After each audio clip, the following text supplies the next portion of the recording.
Hello दोस्तों, dictation शुरू होगी 3 सेकंड बाद।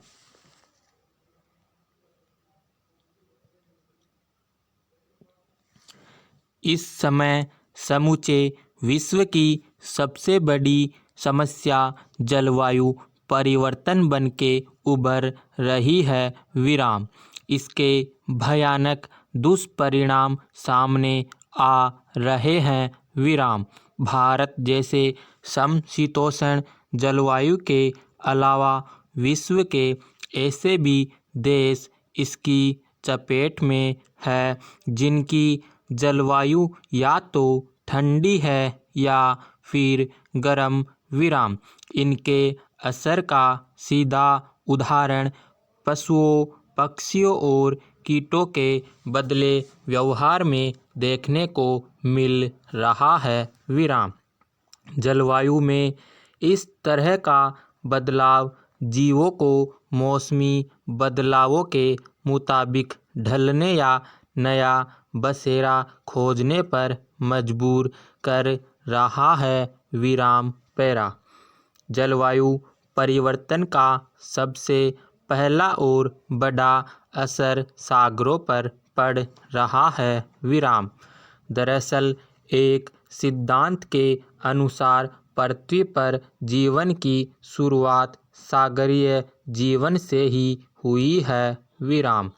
प्रारंभिक एक कशेरुकी जीव समुद्र में पाए जाते थे जिन्होंने विकास करते हुए बहुकशेरुकी प्राणी बनने तक का सफर तय किया है। जलवायु परिवर्तन को लेकर हाल में किए गए कुछ शोधों में यह दावा किया गया है कि समुद्री जीव भी नया बसेरा खोज रहे हैं। पानी का तापमान और प्रदूषण बढ़ने से मूंगा भारी खतरे में है। वैज्ञानिकों ने चिंता जताई है कि सागरीय जल का तापमान 2 डिग्री सेल्सियस और बढ़ा तो कोरल जीवित नहीं बचेंगे। समुद्र के पारिस्थितिकी तंत्र में कोरल पहली श्रेणी है। इनके खात्मे का अर्थ है समुद्री वनस्पतियों को खत्म होना और इसके बाद मछलियों के जीवन पर असर।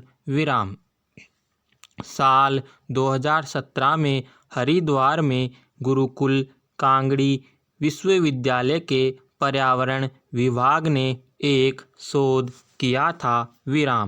इसकी रिपोर्ट में सामने आया था कि साल दर साल पहाड़ पर गर्मी बढ़ रही है और इसका नतीजा पक्षियों के आने जाने के समय चक्र पर पड़ रहा है। इनकी संख्या भी काफ़ी कम हुई है। नवंबर दिसंबर के मध्य महीने में पहले लाखों की संख्या में प्रवासी पक्षी आकर बसेरा बसाते थे और करीब 4 महीने रहते थे। लेकिन 10 सालों के धीमे अंतराल में इनकी संख्या 75,000 तक रह गई है। साथ ही इनके रुकने का समय भी कम हो रहा है। अब यह दिसंबर अंत तक आते हैं और जनवरी आखिरी तक कहीं और चले जाते हैं। घाटियाँ सूनी रह जाती है। पक्षी वैज्ञानिकों और शोधकर्ताओं का कहना है कि समय बदलने के साथ पक्षी भी खुद को मौजूदा परिस्थितियों में ढालने लगे हैं। या ऐसा कह ले थोड़े आलसी होने लगे हैं। सारस जैसे प्रवासी पक्षी पहले अपनी सर्दियां अफ्रीका में बिताया करते थे। विराम वहां उन्हें भोजन सुविधाजनक तरीके से मिलता था। विराम लेकिन अब सारस अपने ही घर में रहना चाह रहे हैं। विराम बाहर नहीं निकलते हैं। विराम उनके इस व्यवहार का असर इकोसिस्टम पर असर डाल रहा है। विराम टिड्डे और अन्य कीटों को खाने वाले पक्षी बाहर नहीं निकल रहे हैं।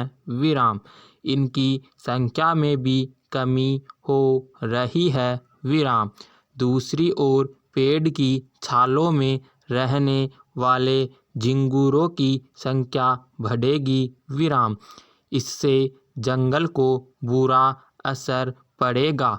विराम यूरोप, एशिया और साइबेरिया के पर्णपाती वनों में शामिल चीड़ की एक प्रजाति रूप्सुरुस शंखाकार आकृति वाले पेड़ इसी तरह कीटों से नष्ट हो रही है। विराम बढ़ता तापमान अफ्रीकी देश तंजानिया के सेरेंगेटी इलाके के इकोसिस्टम में दखल देने लगा है।